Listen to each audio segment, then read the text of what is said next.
Hello, friends. I am with you with Snacks the cat, who apparently has decided to join me this evening. You can see him over my shoulder. Oh my goodness. Bonus Snacks content. All this is free, too. So, tonight's story for the Ghost Stories for Christmas is going to be another M.R. James. This one is an absolute classic. A Whistle and I'll Come to You, My Lad. It was done up as one of the Ghost Stories for Christmas episodes in on the BBC in the 1970s. It's actually a very good one. If you can catch it on YouTube if you like, I'll try and put a link to that. All right. So, with no further ado, let's begin. Oh my goodness, you're purring so loudly in my ear.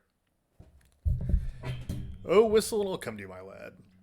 I suppose you'll be getting away pretty soon now. Full term is over, Professor, said a person not in the story to the Professor of Ontography soon after they had sat down next to each other at a feast in the hospitable hall of St. John's College. The Professor was young, neat, and precise in speech. Yes, he said, my friend's been making me take up golf this term, and I mean to go to the East Coast. In point of fact, to Burnstow. I dare say you know it, for a week or 10 days to improve my game. I hope to get off tomorrow. Oh, Parkins, said his neighbor on the other side, if you are going to Burnstow, I wish you would look at the site of the Templars' Preceptory, and let me know if you think it would be any good to have a dig there in the summer. It was, as you might suppose, a person of antiquarian pursuits who said this, but since he merely appears in this prologue, there is no need to give his entitlements. Certainly, said Parkins, the professor. If you will describe to me whereabouts the site is, I will do my best to give you an idea of the lie of the land when I get back, or I could write to you about it if you would tell me where you are likely to be. Don't trouble to do that, thanks. It's only that I'm thinking of taking my family in that direction in the long, and it occurred to me that, as very few of the English preceptories have ever been properly planned, I might have an opportunity of doing something useful on off days. The professor rather sniffed at the idea that planning out a preceptory could be described as useful. His neighbor continued. The site, I doubt if there's anything showing above ground, must be down quite close to the beach now. The sea has encroached tremendously, as you know, all along that bit of coast. I should think from the map that it must be about 3/4 of a mile from the Globe Inn. At the north end of the town. Where are you going to stay? Well, at the Globe Inn, as a matter of fact, said Parkins. I have engaged a room there. I couldn't get in anywhere else. Most of the lodging houses are shut up in winter. It seems, and as it is, they tell me that the only room of any size I can have is really a double-bedded one, and they haven't a corner in which to store the other bed. And so on. But I must have a fairly large room, for I am taking some books down, and I mean to do a bit of work, though I don't quite fancy having an empty bed, not to speak of two, in what I may call, for the time being, my study. I suppose I can manage to rough it for the short time I shall be there. Do you call having an extra bed in your room roughing it, Parkins? Said a bluff person opposite. Look here, I shall come down and occupy it for a bit. It'll be company for you. The professor quivered, but managed to laugh in a courteous manner. By all means, Rogers, there's nothing I should like better. But I'm afraid you will find it rather dull. You don't play golf, do you? No, thank heaven, said rude Mr. Rogers. Well, you see, when I'm not writing, I shall most likely be out on the links, and that, as I say, would be rather dull for you, I'm afraid. Oh, I don't know. There's certain to be somebody I know in the place. But of course, if you don't want me, speak the word, Parkins. I shan't be offended. Truth, as you always tell us, is never offensive. Parkins was indeed scrupulously polite and strictly truthful. It is to be feared that Mr. Rogers sometimes practiced upon his knowledge of these characteristics. In Parkins' breast there was a conflict now raging, which for a moment or two did not allow him to answer.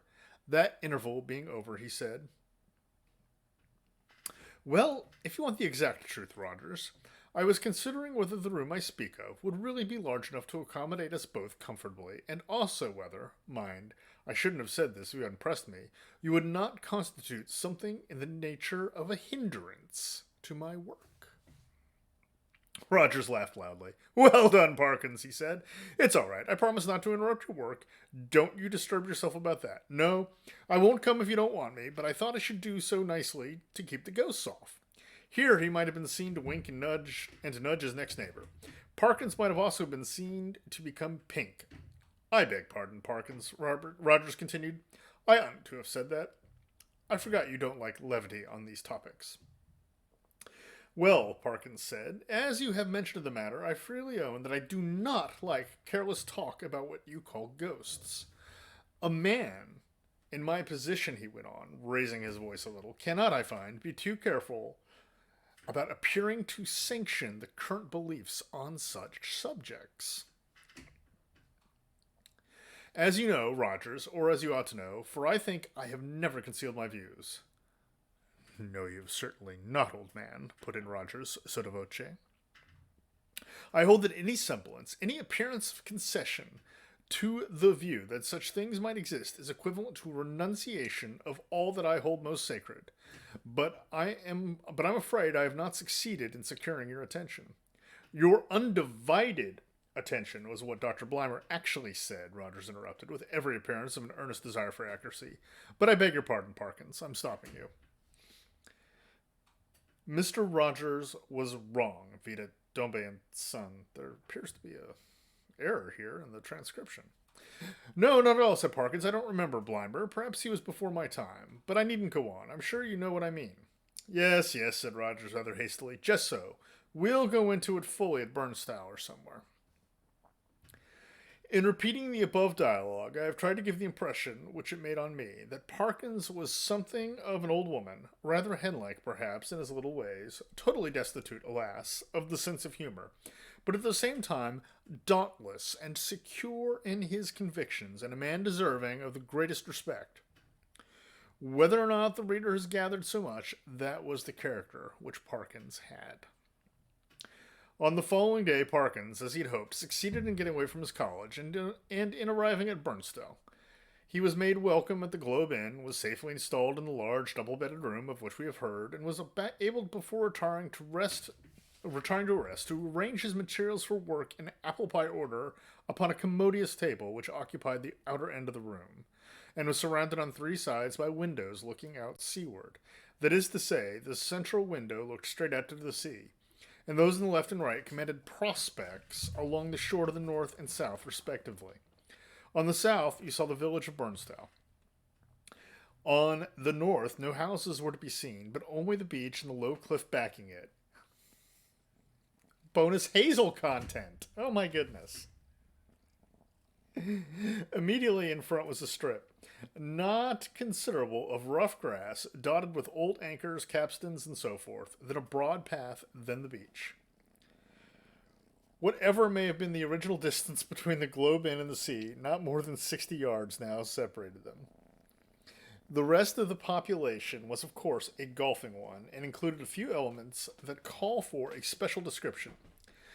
The most conspicuous figure was perhaps that of an ancien militaire, secretary of a London club, and possessed of a voice of incredible strength and of views of a pronouncedly Protestant type. These were apt to find utterance after his attendance upon the ministrations of the vicar, an estimable man with inclinations toward a picturesque ritual, which he gallantly kept down as far as he could out of deference to East Anglian tradition. Professor Parkins, one of whose principal characteristics was pluck, spent the greater part of the day following his arrival at Burnstow in what he had called improving his game in company with this Colonel Wilson, and during the afternoon, whether the process of improvement was to blame or not, I am not sure, the Colonel's demeanor assumed a coloring so lurid that even Parkins jibbed at the thought of walking home with him from the links. He determined, after a short and furtive look at that bristling mustache and those incarnadined features, that it would be wiser to allow the influences of tea and tobacco to do what they could to the Colonel before the dinner hour should render a meeting inevitable. I might walk home tonight along the beach, he reflected. Yes, and take a look. There will be light enough for that, at the ruins of which Disney was talking. I don't know where they are, by the way, but I expect I can hardly help stumbling on them. This he This he accomplished, I may say, in the most literal sense, for in picking his way from the links to the shingle beach, his foot caught partly in a gorse root and partly in a biggish stone, and over he went. When he got up and surveyed his surroundings, he found himself in a patch of somewhat broken ground covered with small depressions and mounds. These latter, when he came to examine them, proved to be simply masses of flints embedded in mortar and grown over with turf. He must, he quite rightly concluded, be on the side of the preceptory he had promised to look at. It seemed not unlikely to reward the spade of the explorer. Enough of the foundations were probably left at no great depth to throw a good deal of light on the general plan. He remembered vaguely that the Templars, to whom this site had belonged, were in the habit of building round churches, and he thought a particular series of humps or mounds near him did appear to be arranged in something of a circular form. Few people can resist the temptation to try a little amateur research in a department quite outside their own, if only for satisfaction of showing how successful they would have been had they only taken it up seriously. Our professor, however, if he felt something of this mean desire, was also truly anxious to oblige Mr. Disney. So he paced with care the circular area he had noticed and wrote down its rough dimensions in his pocketbook. Then he proceeded to examine an oblong eminence which lay east of the center of the circle and seemed to his thinking likely to be the base of a platform or altar. At one end of it, the northern, a patch of turf was gone, removed by some boy or other creature faire nature. It might, he thought, be as well to probe the soil here for evidence of masonry, and he took out his knife and began scraping away the earth. And now followed another little discovery. A portion of soil fell inward as he scraped and disclosed a small cavity. He lighted one match after another to help him see of what nature the hole was, but the wind was too strong for them all. By tapping and scratching the sides with his knife, however, he was able to make out that it must be an artificial hole in masonry. It was rectangular, and the sides, top and bottom, if not actually plastered, were smooth and regular. Of course it was empty. No! As he withdrew the knife, he heard a metallic clink, and when he introduced his hand, it met with a cylindrical object lying on the floor of the hole. Naturally enough, he picked it up, and when he brought it into the light, now fast fading, he could see it too was a man's making. A metal tube about 4 inches long, and evidently of some considerable age. By the time Parkins had made sure there was nothing else in this odd receptacle, it was too late and too dark for him to think of undertaking any further search. What he had done had proved so unexpectedly interesting that he determined to sacrifice a little more of the daylight on the morrow to archaeology. The object, which he now had safe in his pocket, was bound to be of some slight value at least, he felt sure. Bleak and solemn was the view on which he took a last look before starting homeward.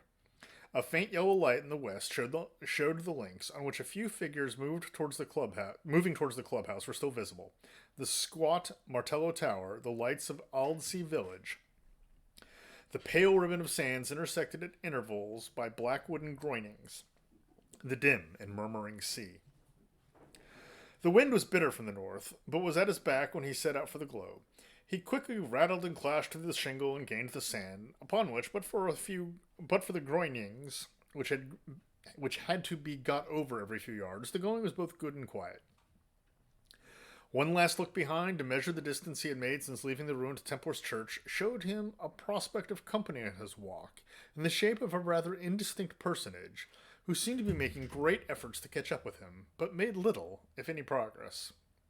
I mean that there was an appearance of running about his movements, but that the distance between him and Parkins did not seem to materially to lessen. So, at least Parkins thought, and decided that he almost certainly did not know him, and that it would be absurd to wait until he came up. For all that, company, he began to think, would really be very welcome on that lonely shore, if only you could choose your companion. In his unenlightened days, he had heard of meetings in... In his unenlightened days, he had read of meetings in such places which even now would hardly bear thinking of. He went on thinking of them, however, until he reached home, and particularly of one which catches most people's fancy at some time of their childhood. Now I saw in my dream that Christian had gone but a very little way when he saw a foul fiend coming over the field to meet him. What should I do now, he thought, if I looked back and caught sight of a black figure sharply defined against the yellow sky, and saw it had horns and wings? I wonder whether I should stand or run for it. Luckily, the gentleman behind is not of that kind. and he seems to be about as far off now as when I first saw him first. Well, at this rate, he won't get his dinner as soon as I shall, and dear me, it's within a quarter to the hour of the time now. I must run. Parkins had, in fact, very little time for dressing. When he met the colonel at dinner, peace, or as much of her as that gentleman could manage, reigned once more in the military bosom. Nor was she put to flight in the hours of bridge that followed dinner, for Parkins was a more than respectable player. When, therefore, he retired towards 12 o'clock, he felt he had spent his evening in quite a satisfactory way, and that, even for so long as a fortnight or 3 weeks, life at the Globe would be supportable under similar conditions. Especially, thought he, if I go on improving my game. As he went along the passages, he met the boots of the Globe, who stopped and said, "Beg your pardon, sir, but as I was a brushing your coat just now, there was something fell out of the pocket. I put it on your chest of drawers, sir, in your room, sir. A piece of a pipe or something of that, sir. Thank you, sir. You'll find it on your chest of drawers, sir. Yes, sir. Good night, sir." The speech served to remind Parkins of his little discovery that afternoon. It was some considerable curiosity that had turned it over by the light of his candles. It was of bronze, he now saw, and was shaped very much after the manner of a modern dog whistle. In fact, it was, yes, it certainly was, actually no more nor less than a whistle. He put it to his lips, but it was quite full of fine caked up sand or earth, which would not yield to knocking, but must be loosened with a knife.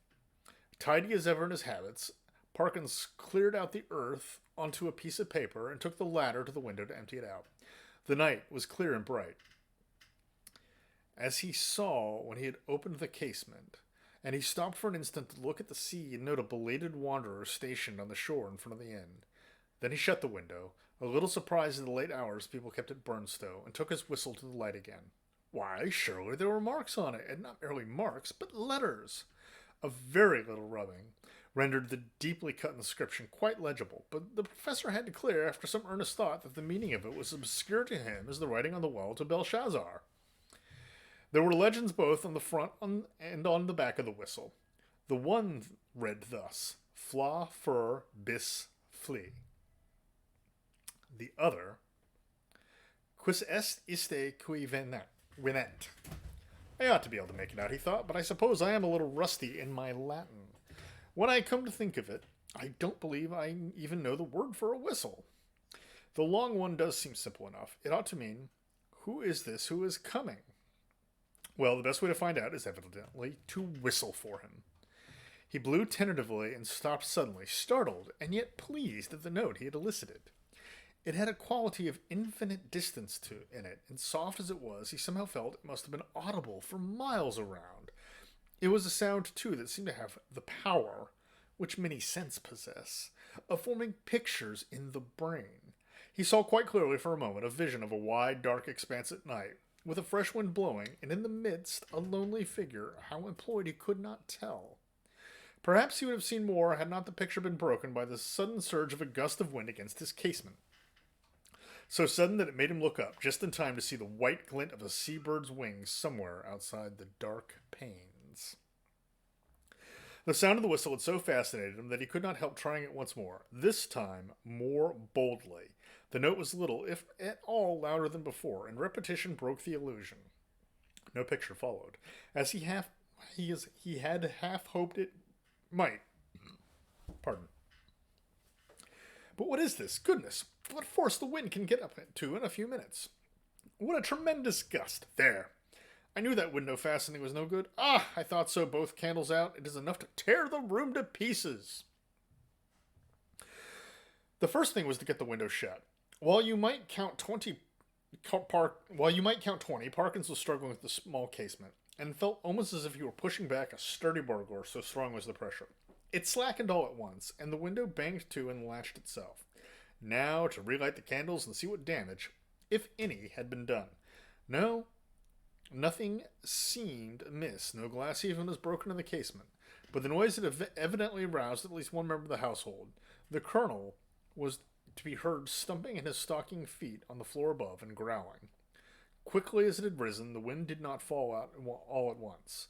On it went, moaning and rushing past the house, at times rising to a cry so desolate that, as Parkins disinterestedly said, it might have made fanciful people feel quite uncomfortable. Even the unimaginative, he thought after a quarter of an hour, might be happier without it.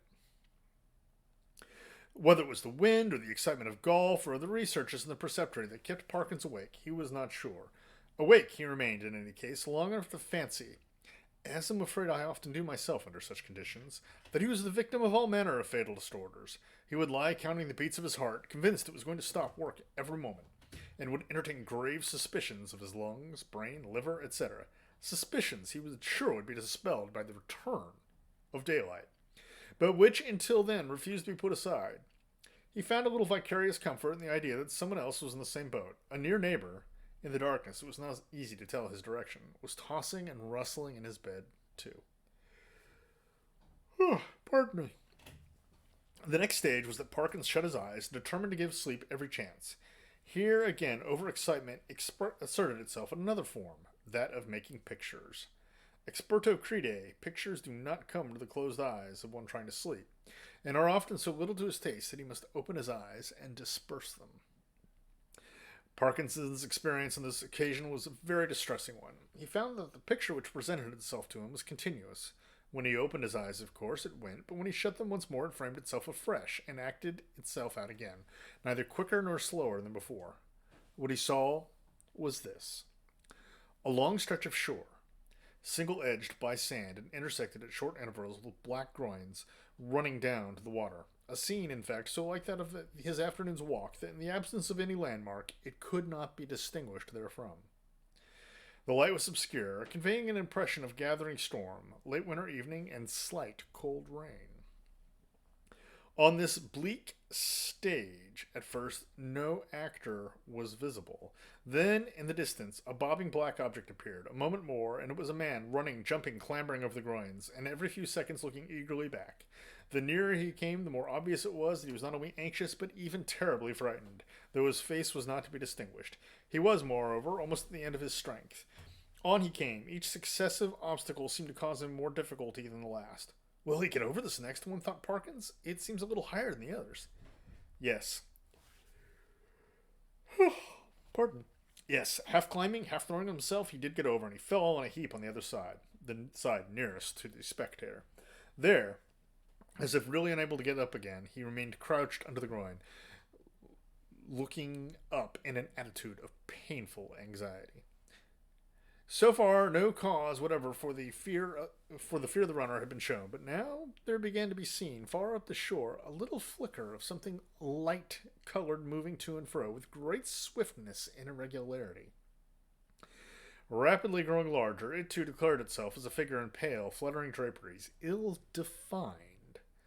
There was something about its motion which made Parkins very unwilling to see it at close quarters. It would stop, raise arms, bow itself towards the sand, then run stooping across the beach to the water edge and back again, and then rising upright, once more continue its course forward at a speed that was startling and terrifying. The moment came when the pursuer was hovering about left to right, only a few yards behind the groin where the runner lay in hiding. After 2 or 3 ineffectual castings hither and thither, it came to a stop, stood upright, with arms raised high, and then darted straight forward towards the groin. It was at this point that Parkins always failed in his resolution to keep his eyes shut. With many misgivings as to incipient failure of eyesight, overworked brain, excessive smoking, and so on, he finally resigned himself to light his candle, get out a book, and pass the night waking, rather than be tormented by this persistent panorama, which he saw clearly enough could only be a morbid reflection of his walk and his thoughts on that very day. The scraping of match on box and the glare of light must have startled some creatures of the night, rats or not, which he heard scurrying across the floor from the side of his bed with much rustling. Dear, dear, the match is out. Fool that it is, but the second one burnt better, and a candle and book were duly procured, over which Parkins pored till sleep of a wholesome kind came upon him, and that in no long space. For about the first time in his orderly and prudent life, he forgot to blow out the candle, and when he was called next morning at 8, there was still a flicker in the socket, and a sad mess of guttered grease on the top of the little table. After breakfast, he was in his room, putting the finishing touches to his golfing costume. Fortune had again allotted the colonel to him for a partner, when one of the maids came in. "Oh, if you please," she said, "would you like any extra blankets on your bed, sir?" "Ah, thank you," said Parkins. "Yes, I think I should like one. It seems very likely to turn rather colder." In a very short time, the maid was back with the blanket. Pardon? Which bed should I put it on, sir? She asked. What? Why that one? The one I slept in last night, he said, pointing to it. Oh, yes, I beg your pardon, sir, but you seem to have tried both of them, leastways. We had to make them both up this morning. Really? How very absurd, said Parkins. I certainly never touched the other, except to lay some things on it. Did it actually seem to have been slept in? Oh, yes, sir, said the maid. Well, the things was crumpled and throwed about all ways, if you'll excuse me, sir, quite as if someone hadn't passed but a very poor night, sir. Dear me, said Parkins. Well, I may have disordered it more than I thought when I unpacked my things. I'm very sorry to have given you the extra trouble, I'm sure. I expect a friend of mine soon, by the way, a gentleman from Cambridge, to come and occupy it for a night or two. Will that be all right, I suppose, won't it? Oh, yes, to be sure, sir. Thank you, sir. It's no trouble, I'm sure, said the maid, and departed to giggle with her colleagues. Parkins set forth with a stern determination to improve his game. I am glad to be able to report that he succeeded so far in this enterprise that the colonel, who had been rather repining at the prospect of a second-stage play in his company, became quite chatty as the morning advanced, and his voice boomed out over the flats, as certain also of our own minor poets have said, like some great Bourdon in a minster tower. Extraordinary wind that we had last night, he said. In my old home we should have said someone had been whistling for it. Should you indeed, said Perkins. Is there a superstition of that kind still current in your part of the country? I don't know about superstition, said the colonel. They believe it all over Denmark and Norway, as well as on the Yorkshire coast, and my experience is, mind you, that there's generally something at the bottom of what these country folk hold to, and have held to for generations. But it's your drive, or whatever it might have been. The golfing reader will have to imagine appropriate digressions at the proper intervals. I have great sympathy here for M.R. James. I don't golf either and see absolutely no fascination with it. But anyway. When conversation was resumed, Parkins said with a slight hesitancy, Apropos of what you were saying just now, Colonel, I think I ought to tell you that my own views on such subjects are very strong. I am, in fact, a convinced disbeliever in what is called the supernatural. What? Said the colonel. Do you mean to tell me you don't believe in second sight or ghosts or anything of that kind? In nothing whatever of that kind, returned Parkins firmly. Well, said the colonel, be it appears to me at that rate, sir, that you must be a little better than it's a biblical word. Sadducee? Sadducee? Yeah, I don't know. Parkins was on the point of answering that, in his opinion, the Sadducees were the most sensible persons he had ever read of in the Old Testament, but feeling some doubt as to whether much mention of them was to be found in that work, he preferred to laugh the accusation off. Perhaps I am, he said, but here, give me my clique, boy. Excuse me one moment, Colonel. A short interval. Now, as to whistling for the wind, let me give you my theory about it. The laws which govern winds are really not all perfectly known. To fisherfolk and such, of course, not known at all. A man or a woman of eccentric habits, perhaps, or a stranger is seen repeatedly on the beach at some unusual hour, and is heard whistling. Soon afterwards, a violent wind rises. A man who could have read the sky perfectly, or who possessed a barometer, could have foretold that it would. The simple people of a fishing village have no barometers, and only a few rough rules for prophesying weather. What more natural than that the eccentric parsonage I postulated should have regarded as having raised the wind, or that he or she should clutch eagerly at the reputation of being able to do so? Now, take last night's wind. As it happens, I myself was whistling. I blew a whistle twice, and the wind seemed to come absolutely in answer to my call. If anyone had seen me, the audience had been a little restive under this harangue, and Parkins had, I fear, fallen somewhat into the tone of a lecturer. But at the last sentence, the colonel stopped. I'm having trouble connecting to the internet. Whistling, were you? And what sort of whistle did you use? Unplug both of them.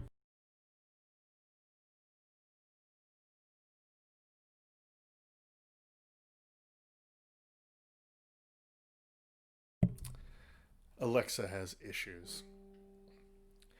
Whistling. I'm having trouble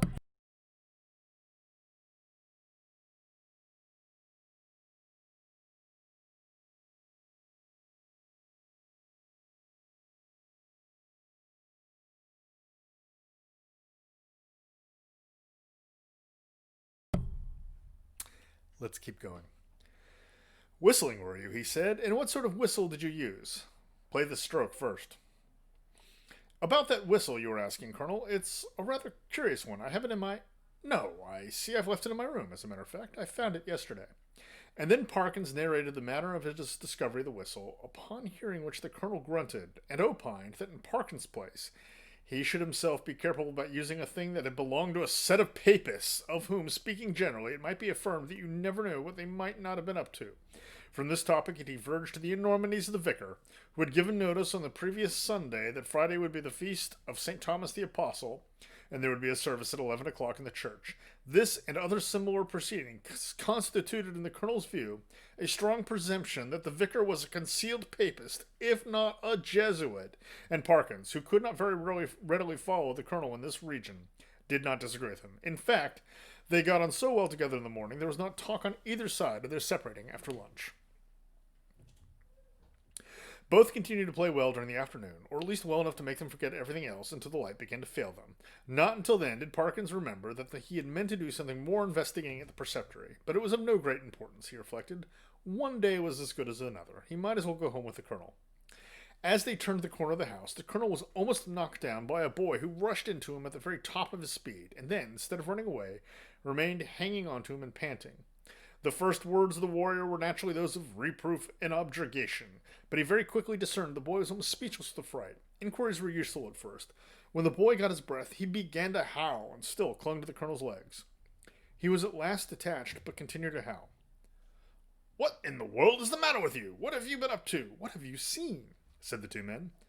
"Oh, I've seen it with my own out of the window," wailed the boy, "and I don't like it." "What window?" said the irritated Colonel. "Come, pull yourself together, my boy." "The front window it was, at the hotel," said the boy. At this, Parkins was in favor of sending the boy home, but the Colonel refused. He wanted to get to the bottom of it, he said. It was most dangerous to give a boy such a fright as this one had had, and if it turned out that people had been playing jokes, they should suffer for it in some way. And by a series of questions he made up this story. The boy had been playing about on the grass in front of the globe with some others. Then they had gone home to their teas, and he was just going, when he happened to look up at the front window, and seen it a-wiving at him, which I assume is waving. It seemed to be a figure of some sort, in white as far as he knew. Couldn't see its face, but it wived at him, and it weren't a right thing, not to say not a right person. Was there a light in the room? No, he didn't think as if to look if there was a light. Which was the window? Was it the top one or the second one? The second one it was, the big window where it got the two little ones at the sides. "Very well, my boy," said the Colonel after a few more questions. "You run home now. I expect it was some person trying to give you a start. Another time, like a brave English boy, you just throw a stone. Well, no, not that exactly, but you go and speak to the waiter, or to Mr. Simpson, the landlord, and yes, say that I advised you to do so." The boy's face expressed some of the doubt he felt as to the likelihood of Mr. Simpson's lending a favorable ear to his complaint, but the Colonel did not appear to perceive this, and went on. "And here's a sixpence. No, I see it's a shilling, and you be off home, and don't think any more about it." The youth hurried off with agitated thanks, and the Colonel and Parkins went round to the front of the globe and reconnoitered. There was only one window answering to the description they had been hearing. "Well, that's curious," said Parkins. "It's evidently my window the lad was talking about. Will you come up for a moment, Colonel Wilson? We ought to be able to see if anyone has been taking liberties in my room." They were soon in the passage, and Parkins made as if to open the door. Then he stopped and felt in his pockets. "This is more serious than I thought," was his next remark. "I remember now that before I started this morning I locked the door. It is locked now, and what is more, here is the key." And he held it up. "Now," he went on, "if the servants are in the habit of going into one's room during the day when one is away, I can only say that, well, I don't approve of that at all." Conscious of a somewhat weak climax, he busied himself in opening the door, which was indeed locked, and in lighting candles. "No," he said, "nothing seems disturbed." "Except your bed," put in the Colonel. "Excuse me, that isn't my bed," said Parkins. I don't use that one, but it looks as if someone had been playing tricks with it." "It certainly did. The clothes were bundled up and twisted together in most torturous confusion." Parkins pondered. "That must be it," he said at last. I disordered the clothes last night in unpacking, and they hadn't been made since. Perhaps they came in to make it, and that the boy saw them through the window, and then they were called away and locked the door after them. Yes, I think that must be it. Well, ring and ask, said the colonel, and this appealed to Parkins as practical. The maid appeared, and to make a long story short, deposed that she had made the bed in the morning when the gentleman was in the room and hadn't been there since. No, she hadn't no other key, Mr. Simpson. He kept the keys. He'd be able to tell the gentleman if anyone had been up. This was a puzzle. Investigation showed that nothing of value had been taken, and Parkins remembered the disposition of the small objects on tables and so forth well enough to be pretty sure that no pranks had been played with either of them. Mr. and Mrs. Simpson furthermore agreed that neither of them had given the duplicate key of the room to any person whatever during the day. Nor could Parkins, fair-minded as he was, detect anything in the demeanor of master, mistress, or maid that indicated guilt. He had been much more inclined to think the boy had been imposing on the colonel. The latter was unwontedly silent and pensive at dinner and throughout the evening. When he bade good night to Parkins, he murmured in a gruff undertone, "You know where I am if you want me during the night." "Why, yes, thank you, Colonel Wilson, I think I do, but there isn't much prospect of my disturbing you, I hope. By the way," he added, "did I show you that old whistle I spoke of? I think not." "Well, here it is." The colonel turned it over gingerly and then lighted the candle. "Can you make anything of the inscription?" asked Parkins as he took it back. "No, not in this light. What do you mean to do with it?" "Oh, well, when I get back to Cambridge, I shall submit it to some of the archaeologists there and see what they think of it, and very likely, if they consider it worth having, I may present it to one of the museums." Said the colonel. "Well, you may be right. All I know is that if it were mine, I should chuck it straight into the sea. It's no use talking, I'm well aware, but I expect with you it's a case of live and learn. I hope so, I'm sure, and I wish you a good night." He turned away, leaving Parkins in act to speak at the bottom of the stair, and soon each was in his own bedroom. We will pause here for the night. I will pick up the story again Friday. Thank you very much. For those who missed the bonus Snack and Hazel content, it was hilarious. Go back and check the YouTube video or check this very stream. Excuse me. Because they both helped participate in the story earlier. So, next Friday, the second part of